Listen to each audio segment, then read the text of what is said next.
Study daily current affair की series में आप सभी का पुनः स्वागत है। आज है 17 जून 2020। इस वीडियो में डिस्कशन करेंगे हर रोज की तरह हिमाचल प्रदेश राष्ट्रीय तथा अंतर्राष्ट्रीय करंट अफेयर्स के बारे में। आइए सबसे पहले शुरुआत करते हैं हिमाचल प्रदेश करंट अफेयर से। पहला प्रश्न है, जियोलॉजिकल सर्वे ऑफ इंडिया 2018 की रिपोर्ट के अनुसार हिमाचल प्रदेश में जंतुओं की कितनी प्रजातियां व उप प्रजातियां पाई जाती है? तो उसका सही उत्तर होगा 30,377। और ये प्रश्न दिव्य हिमाचल के संपादकीय पेज में प्रकाशित था और काफ़ी अच्छा आर्टिकल था, जिसमें कहा गया था कि भारत आत्मनिर्भरता की तरफ किस तरह से बन सकता है और हिमाचल प्रदेश की समृद्धता क्या क्या है। तो आप लोग याद रखिएगा, ऑथेंटिक डाटा है और अलाइड सर्विसेज एनटी में इस तरह के प्रश्न पूछने की परंपरा बनी हुई है। प्रधानमंत्री किसान सम्मान निधि योजना से हिमाचल प्रदेश के कितने किसान लाभान्वित होंगे? तो याद रखिएगा, करीब 8.74 लाख किसान हैं जिन्हें हिमाचल प्रदेश से जो संबंध रखते हैं, तो उन्हें सम्मानित किया जाएगा प्रधानमंत्री किसान सम्मान निधि योजना से। आपको ज्ञात होगा, इस योजना के अंतर्गत 2,000 रुपये की 3 किस्तें दी जाती है ताकि किसान जो कृषि व्यवस्था के लिए उनकी मूलभूत आवश्यकताएँ होती है उसकी पूर्ति कर सके। कमेंट सेक्शन में मुझे बताइएगा इस स्कीम को कब शुरुआत की गई थी। काफ़ी महत्वपूर्ण प्रश्न है, क्योंकि इस स्कीम के जब इस स्कीम की अनाउंसमेंट की गई थी तो इस स्कीम की जो उसकी इम्प्लीमेंटेशन थी वो बैक डेट से की गई थी। ठीक है, इतना मैंने आपको इसका क्लू बता दिया। कमेंट सेक्शन में आपने इसका मुझे आंसर करना है। एक राष्ट्र एक राशन कार्ड योजना को प्रारंभ करने वाला भारत का पहला राज्य कौन है? तो इस राज्य का नाम है हिमाचल प्रदेश। आपने देखा होगा मोदी सरकार के द्वारा काफ़ी स्ट्रांगली इस कोविड-19 पैंडेमिक के बीच में इसको आगे कहा गया कि आप जल्दी से इसको अच्छे से इम्प्लीमेंट कीजिए। तो हिमाचल प्रदेश में भी भाजपा की सरकार है और यहाँ पर एक राष्ट्र एक राशन कार्ड योजना को काफ़ी तीव्रता से लागू किया गया। हिमाचल प्रदेश सरकार द्वारा प्रदेश में पहली बार अपने कल्चरल पॉलिसी बनाने के लिए किस प्रशासनिक अधिकारी को दायित्व सौंपा है? तो याद रखिएगा, इनका नाम है श्रीनिवास जोशी। इन्हें दायित्व दिया गया है हिमाचल प्रदेश की पहली कल्चरल पॉलिसी बनानी है। मैं बहुत बार बात भी करता हूं कि आज का जो हमारा युवा वर्ग है, विशेष तौर से वो कृषि व्यवस्था से और जो हमारा हेरिटेज कल्चरल एक्टिविटीज़ है उससे कोसों दूर जा रहा है। अब देखना दिलचस्प होगा कि इस रिपोर्ट में किस तरह की नीति हमारे समक्ष आती है। हिमाचल प्रदेश सरकार द्वारा प्रदेश में कितने निजी तथा सरकारी अस्पतालों में हिम केयर की सुविधा उपलब्ध करवाई जा रही है? तो 201 अस्पताल है और याद रखिएगा, इस योजना से हिमाचल प्रदेश के करीब 5.50 लाख परिवार लाभान्वित हो रहे हैं। इतना तो आपको समझ में आ ही चुका है कि हिम केयर योजना किससे संबंधित है? स्वास्थ्य क्षेत्र से संबंधित है। केंद्र सरकार द्वारा भी योजना चलाई गई थी आयुष्मान भारत। ऐसे लोग जो इस योजना के अंतर्गत नहीं आते हैं उनको क्या हिमाचल प्रदेश सरकार हिम केयर योजना के अंतर्गत लाती है और उनके जो स्वास्थ्य का प्रति परिवार वर्ष के लिए 5 वर्ष तक का खर्चा भी उठाती है। काफ़ी महत्वपूर्ण प्रश्न है, प्रारंभिक परीक्षा के लिए भी और मुख्य परीक्षा के लिए भी। आगे डिस्कशन करेंगे नेशनल और वर्ल्ड करंट अफेयर्स के बारे में। पहला प्रश्न है, वित्तीय वर्ष 2020-21 के लिए केंद्र सरकार द्वारा मनरेगा बजट कितना निर्धारित किया गया है? 1 लाख करोड़ इसका बजट कर दिया गया है।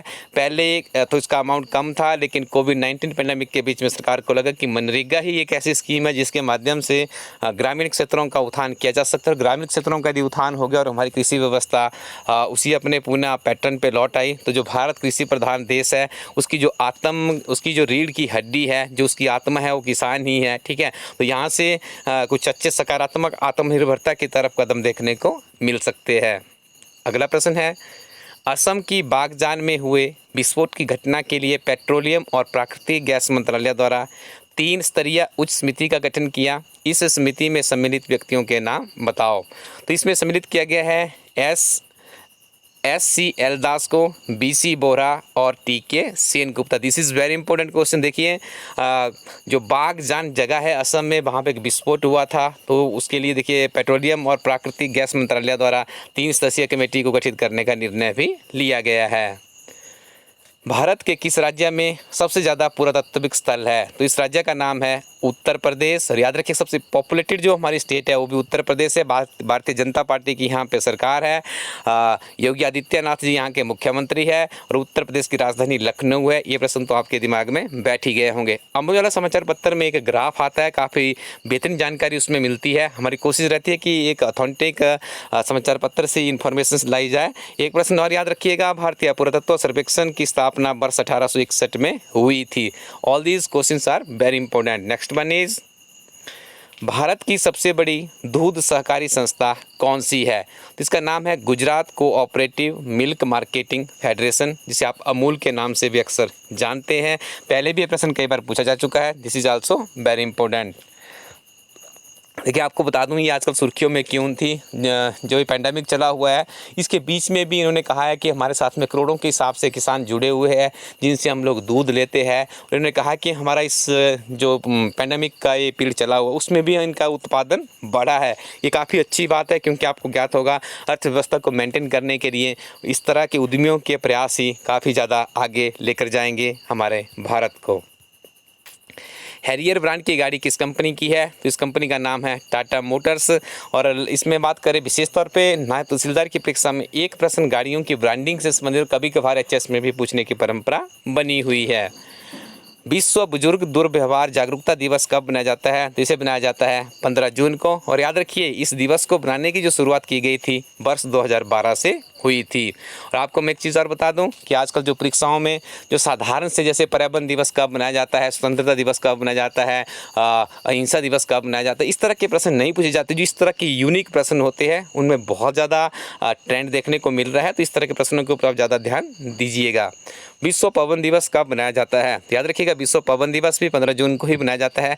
जब आप इन दोनों प्रश्नों को आपस में इंटरलेट कर देंगे कि बुजुर्ग दुर्व्यवहार जागरूकता दिवस और विश्व पवन दिवस एक ही दिन यानी 15 जून को बनाए जाते हैं, तो आप इसको कभी भी नहीं भूलेंगे। और दोनों में से एक प्रश्न किसी परीक्षा में आपको देखने को मिल सकता है। याद रखिएगा, यूरोपीय पवन ऊर्जा संघ द्वारा वर्ष 2007 में पवन दिवस की स्थापना की थी। स्टूडेंट्स, अब आपको परिचित करवा दें, एक बहुत ही उत्कृष्ट हमारी किताब है जिसका नाम है हिमाचल प्रदेश एक समग्र अध्ययन। कई वर्षों से हिमाचल प्रदेश में एक ऐसी किताब की जरूरत थी जो कि स्पेशली कम्पिटिटिव एग्जाम के अभ्यर्थियों के लिए ही बनाई है और ऐसे लोगों के द्वारा बनाई हो जिन्होंने खुद एग्जाम्स क्वालिफाई किए हैं। तो ये किताब मार्केट में कुछ ही दिनों में उपलब्ध होने वाली है, लेकिन हमारी वेबसाइट ilasstudyco.in पर उपलब्ध है। इस किताब की सबसे बड़ी विशेषता है कि किताब के पहले भाग में हिमाचल प्रदेश से संबंधित काफ़ी महत्वपूर्ण सारगर्भित जानकारी संक्षिप्त नोट्स की फॉर्म में यहाँ पे डाली गई है। दूसरे पार्ट में ओल्ड क्वेश्चन पेपर क्लर्क से लेकर एचएस तक के सम्मिलित किए गए हैं। जब आप उन ओल्ड क्वेश्चन पेपर को पढ़ते हैं तो आपको इस किताब के पहले पार्ट में जो आपने पढ़ा होता है उसकी सारगर्भिता का पता आपको यहीं पे लग जाता है। और आपके सबसे बड़ी बात यह है कि आपके दिमाग में एक विजन बन जाता है कि भविष्य में इस तरह के प्रश्न पूछे जा सकते हैं। इसीलिए इस किताब को हमने नामकरण किया हिमाचल प्रदेश से समग्र अध्ययन। दूसरी तरफ आप लोग देख पा रहे होंगे हिमाचल प्रदेश सरकार का बजट है और केंद्रीय बजट है।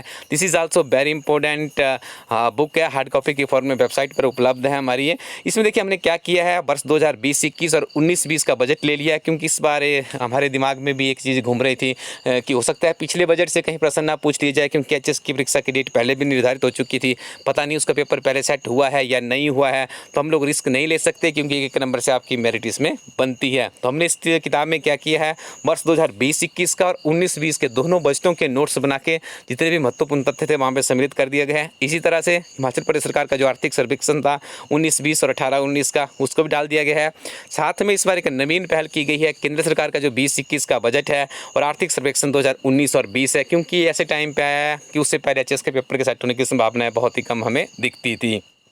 तो ये किताब भी आप लोगों के लिए हिमाचल प्रदेश की किसी भी प्रतियोगी परीक्षा के लिए बहुत ही महत्वपूर्ण साबित हो सकती है। इसके अलावा भी हमारे इस प्लेटफॉर्म में एक बार जरूर जाइएगा, यहाँ पे बहुत ही अच्छी और उत्कृष्ट किताबें हैं। बहुत से प्रश्न यहाँ से सीधे सीधे विभिन्न तरह के कंपेटिटिव एग्जाम्स में पूछे जाते हैं, तो इनका आप लोग लाभ उठा सकते हैं ilasstudyco.in वेबसाइट पर। Thank you very much, keep watching इलास्टडी यूट्यूब चैनल।